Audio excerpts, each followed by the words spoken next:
The thinking about the relationship between architecture and language actually has a very long history. But in the 20th century, the interest in architecture as a language and how linguistic theory could help interpret architecture was focused. And it became a very important part of architectural theory, which we still use today. I think understanding this linguistic theory can help us further understand the nature of the abstraction of the Holocaust Memorial.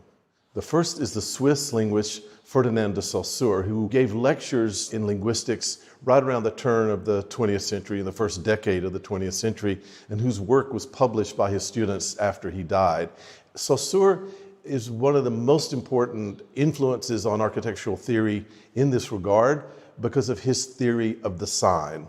In some ways, Saussurean theory of the sign is very, very simple.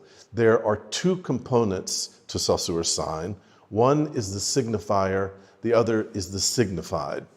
The signifier is just a sound image or its graphic equivalent, just an acoustical image that refers to something outside itself.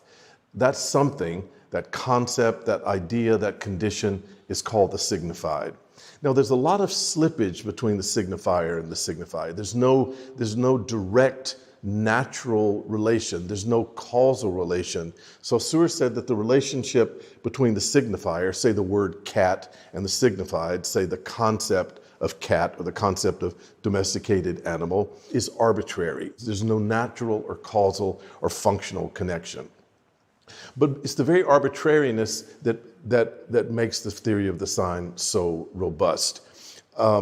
We now, in semiotics, think not just of linguistic signifiers, but we think of graphic signifiers. We think of spatial signifiers.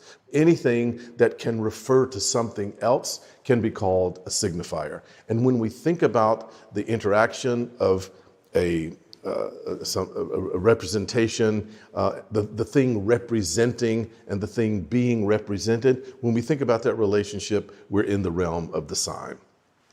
Now, the theory of the sign can be elaborated. One of the most important elaborations, really attending to the formal aspect of the theory of the sign, was made by the French theorist Roland Barthes in 1957 in an essay called Myth Today. What Barthes noticed is that because of this resonance, this slipperiness, this arbitrariness between the signifier and the signified, that a signified or a sign, let's say if the sign is a unit, the unit of signifier and the signified, that sign can become another signifier. In other words, the very arbitrariness is also a kind of robustness that makes a signified or a sign also function as a signifier. I'll give an example.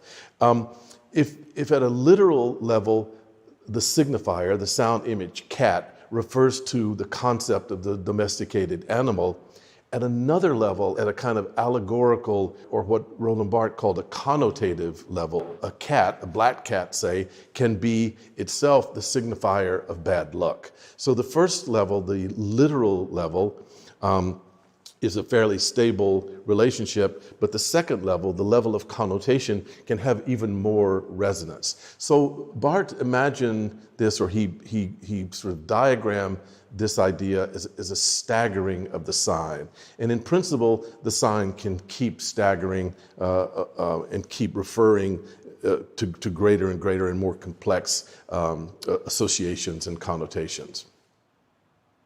I'll give you the example that Roland Barthes himself gave of these two levels. Once at a barbershop, at a Parisian barbershop, he came across a copy of the magazine Paris Match. This was sort of like the Life magazine of Paris of the 1950s. On the cover was an image of a young black soldier dressed in French army uniform, saluting the French flag. So an African French soldier dressed in military uniform. Now, at the literal level, the sign is simply that: French African dressed in French military uniform, saluting the tricolor. That's the literal level. At the connotative level, Barthes says, he actually makes a kind of ideological reading of the level of connotation, which is that the French African demonstrates to black and white French people alike that whatever the unpatriotic criticism from the far left is about French occupation of Algiers, that France is a great country whose patriots include French Africans as well as white French. So you see, at that point, at the level of connotation, the associations and the work of the sign actually becomes ideological. This is not to say that ideology can't happen at a literal stage, at the first stage. There could be, as it were, ideology all the way down.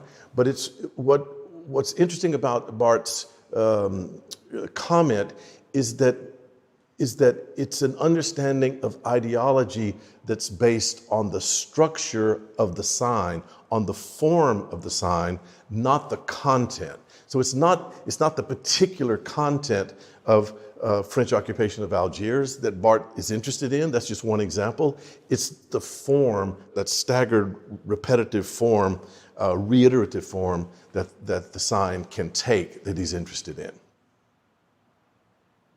We come now to a third moment in the theory of sign in the work of the American linguist Charles Sanders Peirce. Peirce thought that there were three distinct modes to the sign. The first mode, which he called the symbolic, is really the only mode that Saussure himself considered. So Peirce in some way is expanding on Saussure's model.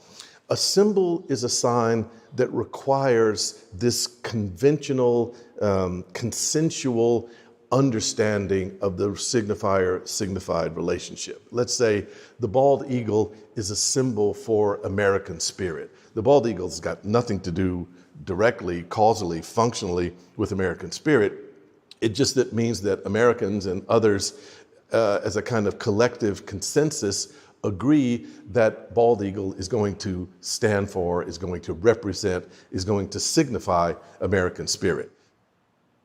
So symbol requires, and the symbol to do its work as a sign requires an audience. It requires an interpreter. An interpreter of some sort, either individual or collective, has to be present for the symbol to operate, for the symbol to do its work of representing.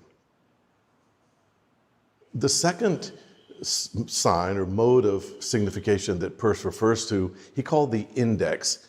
The index is different from the symbol in a couple of ways. The index is a direct trace of an effect of one object on another. Say a bullet hole is an index of the fact that a bullet has been shot. So the bullet hole is an index. And an index, unlike a symbol, does not require the interpreter to be present. The bullet hole is an index of a shot, whether or not anyone sees it. Smoke is an index of fire, whether or not there's someone there to see and interpret the smoke.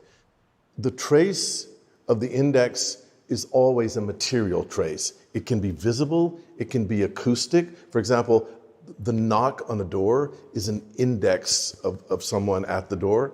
But unlike a symbol, which let's say a statue of a unicorn, which doesn't actually exist, can still be symbolic of unicorns, an index requires a material trace. The final mode of signification, or the final kind of sign for Peirce, is what he called the icon. An icon simply looks like the thing that it represents. So a statue of a soldier holding a rifle in a helmet, in a uniform, looks like a soldier holding a rifle in a uniform. So that statue does its work as a sign in an iconic mode. What's more interesting for us is that Peirce recognized that there were special kinds of icons which didn't just look like the thing itself, but actually captured the relationship of the parts of the thing. So for example, a map is a very special kind of icon. A map doesn't look like the city that it's signifying. It is still a signifier of a city, but not because it looks like the city, but because it shows the structural relationships of the parts of the city, connected by the different monuments, the different plazas, the different buildings, connected by a transportation network. It shows the structural relationship of its parts. This special kind of icon Peirce referred to as a diagram. So a map of a city is a special case of icon, which Peirce called a diagram. A map operates as a diagram not because it looks exactly like the city that it's representing, but because it captures the relationship of the parts of the city.